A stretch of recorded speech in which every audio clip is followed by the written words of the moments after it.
Eid Mubarak, Eid Mubarak, Eid Mubarak, Eid Mubarak, Eid Mubarak.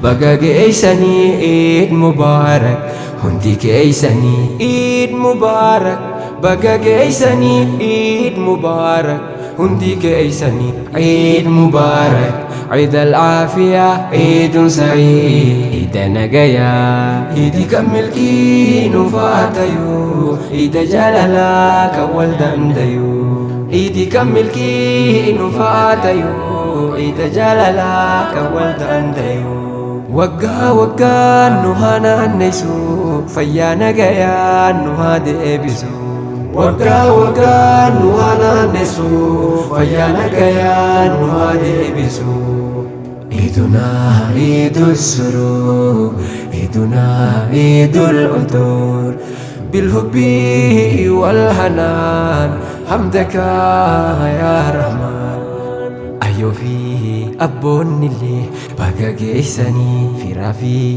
أبولون اللي بقى جيساني إني كن براغا نفاتأو قمتشون إذا هنداغو إني كن براغا نفاتأو قمتشون إذا هنداغو عيد مبارك عيد مبارك عيد مبارك عيد مبارك عيد مبارك عيد مبارك عيد مبارك عيد مبارك عيد كمل كينو فاتيو عيد جلالا كولد انديو وقا وقا نوانا نسو فيا نقيا نوالي بسو عيدنا عيد السرور عيدنا عيد العطور بالحب والحنان حمدك يا رحمن guyyaan har'aa akkuma beekamu guyyaa ayyaanaati. Keessattuu iidii baranaa wanti adda taasisu uummanni musliima Itoophiyaa wareegama guddaa kafaluudhaan waggaa dheeraadhaaf qabsoo qabsaa'ee ka jiruuf ka du'ellee qabsaa'aa ture bu'aa itti argatee deebii argatee manni marii dhimmoota islaamummaa sadarkaa Itoophiyaati hanga masjidatti yeroo ijaaramee qaamni isa hogganu ofii filatee nama na bulchu natu filata dhaadannoo dur jedhee ture san argatee yeroo uummanni keenya gammachuu keessa jiru waan ta'eef qaama kanarra nu gargaaree mootummaa irraa qaamota adda addaa nu deeggaree kaayyoon uummata islaamaa akka galma geettu taasise galatoonfata'a. Guyyaan har'aa guyyaa addaati, guyyaa gammachuuti, guyyaa milkiiti. Guyyaa rabbiin keenya gabroota ofii warra guyyaa soddomaa guutuu guyyaa soomaan halkan taraayii miidhamaa ture hadha sartifikeetii qooduuf jechuudha. Guyyaa malaayikaan rabbi samaa gadi duuddee nu daawwattu jechuudha. Guyyaa guddaa kana akkaataa itti dabarsuu qabnu nuti akka magaalaa keenyatti Shaashamannee torbeen dura koree iidaatti wal qindeessinee akkana qophoofnee dirree kana baaneerra jechuudha. Hadha gammachuun irraa akkaataan nuti dabarsuu qabnu guyyaa hadhaa akka shari'aan jedhee guyyaan hadhaa guyyaa zikriiti, guyyaa nyaataa dhugaatiiti, guyyaa bashannanaati. Bashannanni sun bashannana shari'aan hayyamu jechuudha. Fira ofii waliin gammadan, maatii ofii waliin gammadan. Wanni guddaa ittiin dabarsinu kanaa jechuudha. Asii wal qabatee wanni jiru guyyaa hadhaatii wal qabatee wanni islaamaan fakkaanne wanni ayyaana islaamaan fakkaanne hedduun kan mul'atullee jira. Darbee dargaggootaa fi shamarran tokko irraa fakkeenyaaf suuraa ka'uuf deemu, ajnabiyyii waliin naqmu, karaa hayyamamneen oolu, iida ofii bakka malletti sooma ofii hiikkatuun hin hayyamamu. Kanaaf bakka shari'aan hayyamutti sooma keenya hiikuun barbaachisa. Rahima keenya olii hiikuun barbaachisa. Guyyaa har'aa obboleeyyan keenya warra hanqina qaban warra ammoo harka qalleeyyii ta'an shari'aan waa isaanii hayyamee jira. Zakaatul fitriin kun waa lama hojjeta. Tokkoffaa hiyyeessallee hin gargaara. Lammaffaa hariiroo uummata islaamaa walii hawaasummaa waliin jiran jechuudha. Inni biraa qulqullina sooma namichaati. Kanaaf jecha waan shari'aan karaa nu godhe kana obboleeyyan keenya gargaaru warri waa woxii gaarii qabu kan qabne waamee waliin dabarsu hanqina nyaataa qabu gargaaru hanqina mallaqaa qabu gargaaruun akka gammachiifnee ooluun barbaachisaa jechuu guyyaa har'aa walumaa galatti akka amantaan keenya nu hayyameen oolchuu qabnaa jechuu barbaadeeti. Wanni guddaan jiru akka uummata islaamaatti nu karaa amantiin keenya nuu kaaye karaa shari'aan nuu kaayeen deemuutu fala ta'a jechuudha. karaa shari'aatii ala yoo deemne ammoo kasaaraa guddaa milkiif deemnu kasaaraa biraa keessa seenna waan ta'eef irraa fagaachuu. Fakkeenyaaf waan amma jenne guyyaan hadhaa kun guyyaa kadhaatiin guyyaa nama kadhatuuf deemanii dubartii hijaabaan kadhatuuf deemuun namni arii amantii siimaa amantii mallattoo islaamaa uffatee namnummaan fayyaalessi kadhaaf bahuun kadhaa yoo rakkataniyyuu shari'aan ka jedhu hiyyeessi qoraan gurguree kiraa hojjetee rakkoo bahuu qaba malee kadhatuu hin qabu. Namni balbala kadhaa uhibbane balbala hiyyuu uhibbaneeraa jedha. Kanaaf jecha guyyaadhaa kadhaan dabarsuun kadhaaf cinqamuun sirma balbala kadhaa baduun hin barbaachisu. Akkaataa amantaan keenya jedhetti haa deemnu gammachuun kun gammachuu dhabatu haa taatu obboleeyyan keenya warra addunyaa irra jiran warra sa'aatii kana beeytii rabbii umraa nu biraa deemanii achi jiran ka addunyaa irra jiru guutuu baga gammannee baga gammaddan jedhaa walumaa galatti guyyaan hadhaa guyyaa milkii nu haa ta'u. Wassalaamu alaikum warahmatullahi. Sheekh Khadiir Jaarraa jedhama. Guyyaa Iid al-Fixrii wanni hordoftoota amantaa Islaamaa irraa eeggamu wal gammachiisu akka jidduu isaaniititti naga walii eeguu turree bahan maratti takbiiraan bahu kanatu irraa eeggamu. Ji'a Ramadaanaa irraa leenjiin fudhatanii wanni rabbi ji'a Ramadaanaa karaa godhee fi akka isa sodaataniif. Lammaffaa akka namni qabeenya qabu ka takkaa beela'ee hin beekne beela'ee argee rahmata warra yeroo mara beelaan oolu akka rahmata godhuuf leenjii ummata islaamaati. Ammallee koorsii dureessi fudhatee adaa namni ani yeroo mara garaa quufaatiin oolu hiyyeessi yeroo mara akkanatti oolaa jedhee hiyyeessa akka rahmata godhuuf rabbi karaa godhe. Macsiyaan yeroo ji'a Ramadaanaa dachaa taate haraamni haraamuma. Ji'a Ramadaanaa illee haraamuma, ji'a Ramadaanaa booda illee haraamuma. Haa ta'uutii malee waa yeroo ji'a Ramadaanaa kama yeroo Ramadaanaan alaa soomaan alaa halaala ta'u ka ji'a Ramadaanaa haraama ta'u jira. Fakkeenya maatii ufiitiin wal gahuu rabbi karaa godhee uumama egaa hawwaa Aadamiin irraa hawwaa uume karaa ta'e hormaata namaatiif jechuudha. Walaakin ji'a Ramadaanaa keessa guyyaan maatii ufiitiin wal gahuun haraama. Tasa ta'ee yoo argame ammoo yakki isarraa inni ganaa kafalu waan guddaa. Sooma ji'a tokko inni soomu kanatu guyyaa takkatti yoo keessaa waan saniin balleesse ji'a lama sooma. Ka yoo guyyaa tokko keessaa gate awwalat deebi'ee ammallee takka jedhee lakkaa'u jechuudha. Waan akkanaati jira. Gabaabduun dhaamsi galanni ka rabbii kennaati. Akkanatti yeroo addunyaan raafama keessa jirtu keessatti nagaha biyya kennaa kennee ummanni keenya nagahaan akkanatti wal gahee ayyaana ofii ayyaaneffatuun kun waan guddaa. Galanni ka rabbii kennaati naga kana biyya keenya akka irra tursiisu rabbii keenya hin kadhannaa hin hawwinaa. Dabalataan ammallee waan biyyi keenya fuula itti deebitee ulaa galaanaa biyyi keenya argatuu qabdi nu barbaachisa jettee itti deemtu kana guyyaan har'aa guyyaa guddaa kanaan sababeeffannee rabbii keenya gamtattillee hojjattillee wanni kadhannu rabbi karaa galaanaa kana nuu banee biyyi keenya karaa galaanaa argattee san qofaa miti. Har'a bobayaa dhabnee beenzila dhabnee rakkataa jirra. Biyyi keenya biyya albuuda baaftu biyya beenzilli keessaa bahu akka rabbi nuu godhu rabbiin kadhannaa.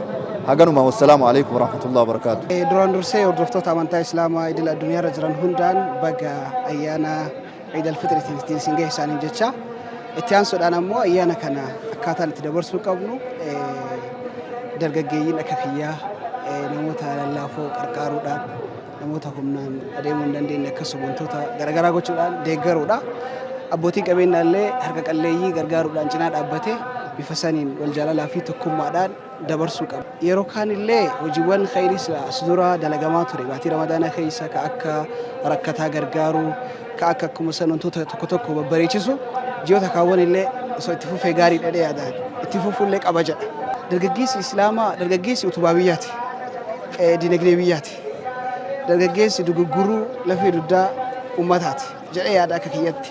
Kanaaf dargaggeessi Musliimaa bakka jiru hundatti tokkummaa isaa jabeessee akkuma san humna qabu hojiiwwan gaggaarii dalaguudhaan akkasuma kalaqa adda addaa uumuudhaan argamuu qaba jedhee yaadaan. Hordoftoota amantaa Islaamaa Iid al-Fixrii bara 1447 baga isiniin ga'e jechuun barbaada. Barsiifni amantaa Islaamaa amantoota Islaamaa hunda qofa osoo hin taane amantaa biroo wajjin ollaas waamee waliin nyaatee waliin gammadee waliin jiraachuu barbaada. Amantaan Islaamaa kan nama qoodu osoo hin taane kan amantaa qoodu osoo hin taane kan uummata hunda wajjin jiraatudha.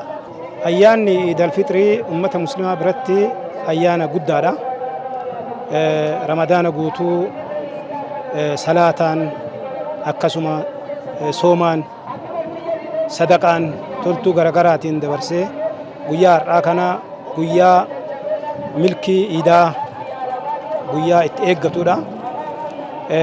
Guyyaa kanatti uummata musliimaa irraa kan eeggamu karaa duudhaa amantaa Islaamaa eeggateen karaa safuu amantaa Islaamaa eeggateen wal ziyaaruu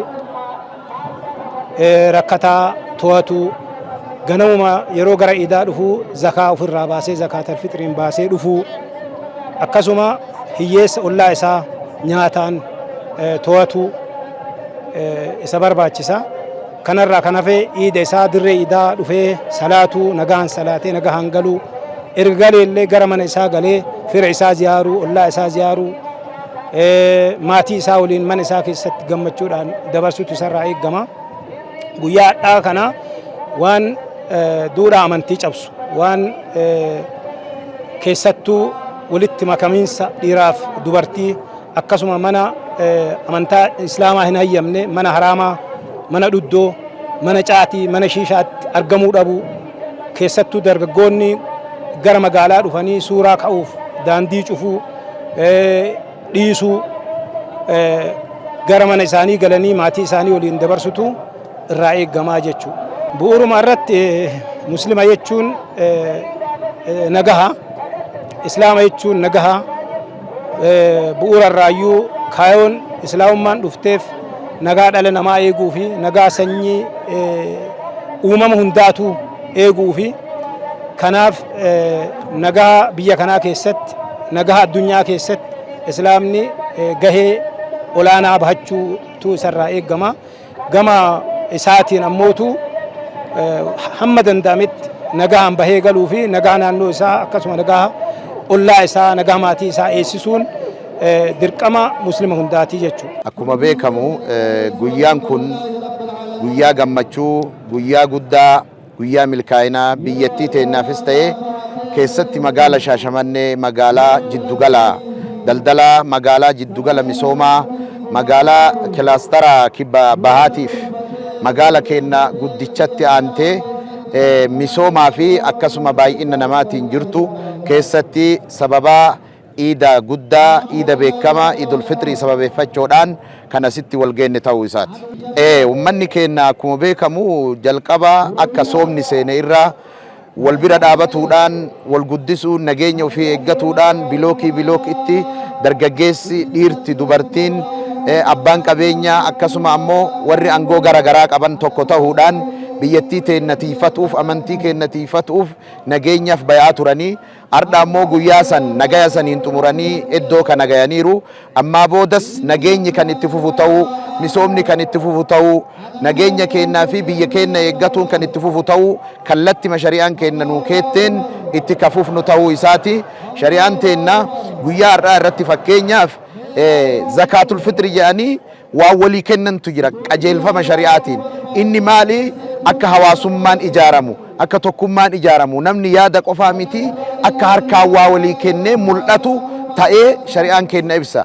Akkuma kana nageenyaanillee misoomaanillee akka itti fufan maqaa kiyyaaf maqaa gumii dhimma islaama magaala Shaashamanneetiin ni hawwaa akka ta'u barbaada. Dhaamsi guddaan ummata keenyaaf qabnu keessattuu dhimma nageenyaa irratti nageenya jechuun warqii harkaan qaqqabanii mul'anne asitti baanee dirree kanatti nagaya kanaan boonnee nagaya kanaan ulfaannee salaataa jirra. Nagaya kanaan ulfaannee uffannee jirra. Nagaya kanaan ulfaannee ummata hedduu wal arginee jirra. Cimsee maqaa kiyyaaf maqaa gumii dhimma islaama magaala Shaashamanneetiin nageenya maayikiroo sakantiif odoo addan kunne akka eeggannu waan jedhu qaba.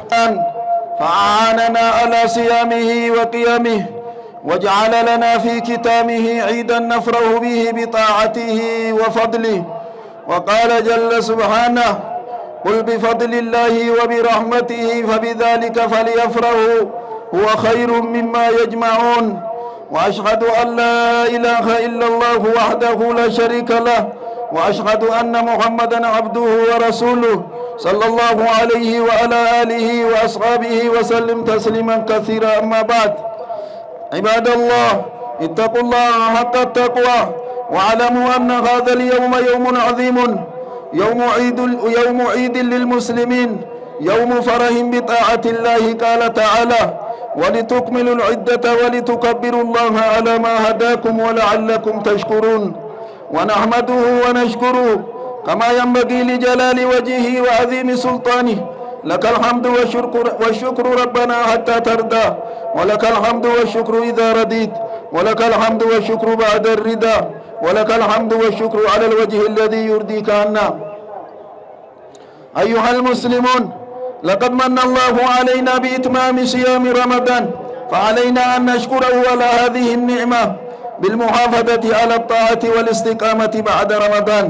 فرب رمضان هو رب سائر الشهور، ومن أعظم شعائر هذا اليوم زكاة الفطر التي فرضها رسول الله صلى الله عليه وسلم طهرة للصائم من اللغو والرفث وطعمة للمساكين.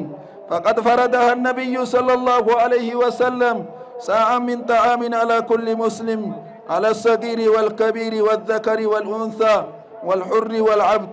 وكان الصحابة يخرجونها من طعام البلد مثل التمر أو الشعير والقمح ونحو ذلك، ومقدارها ساء أو ما يقارب 3 كيلو تقريبا من قوت البلد.